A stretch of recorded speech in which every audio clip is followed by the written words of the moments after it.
Hello, my dear students, how are you? In this lesson, you can learn about English punctuation. You will see the most punctuation marks in English, what they are called, and how to use them. Using punctuation correctly is critical for your English writing, and punctuation problems can make a bad impression or lead to misunderstandings. So, in this lesson will help you get a better understanding for all punctuation marks in English, so you can improve your English writing and comprehension. And now, we will talk about some punctuation in English, and the punctuation are: number 1, capital letters;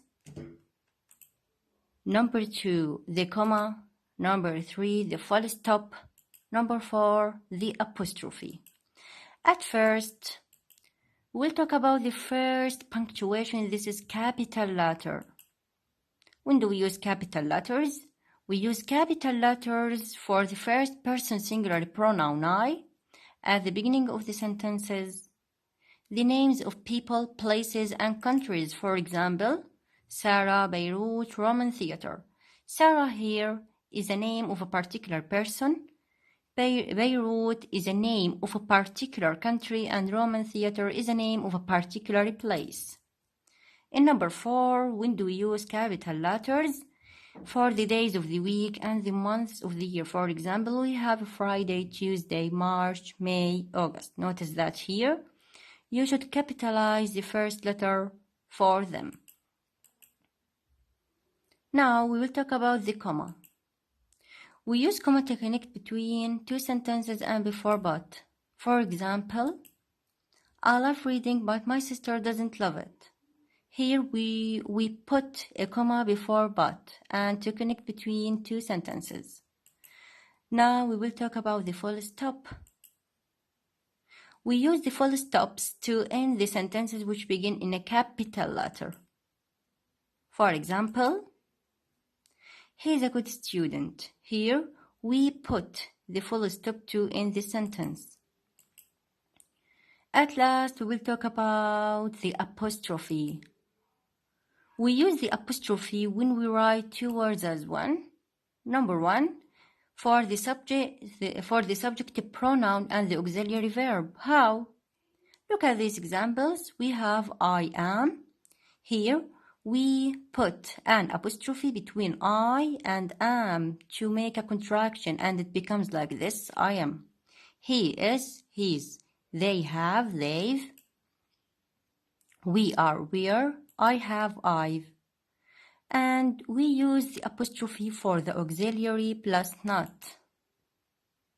For example, we have do not. It becomes don't. Did not, didn't. Is not, isn't. Are not, aren't. Have not, haven't. Can not, can't. And we use the apostrophe to show that something belongs, is related to, or is part of a person, a place, or a thing, and it's called possessive. For example, look at the first example here. The Earth's temperature goes up every year. Maha's brother is an accountant, and our country's capital is a large city. Here we put the apostrophe for possessive. And now, please open your activity book, page 51, on exercise 2. In this exercise, you should punctuate the sentences where necessary. The first one, your book has been done for you. And now we will do number 2, 3, and 4. Look at number 2. It's a mosaic. It's very old. It becomes like this. It's a mosaic. You should capitalize the first letter I and put an apostrophe between it and this to make a contraction, and here you should put a comma to connect between two sentences, and it's very old, and here in the second part you should put an apostrophe between it and this, and in the sentence by putting a full stop. In number 3, when he was young, he could fly a kite.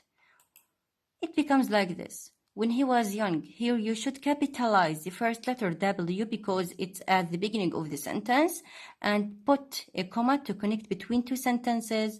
And here, after he could fly a kite, put the full stop to in the sentence. And now, this is Aqaba. It's my favorite city. What should you do here? This is Aqaba. Capitalize the first letter T because it's at the beginning of the sentence, and capitalize A in Aqaba because it's a name of a particular city and place. And here, put a comma to connect between two sentences, and put an apostrophe between it and is. It becomes it. And after my favorite city, put the full stop to end the sentence.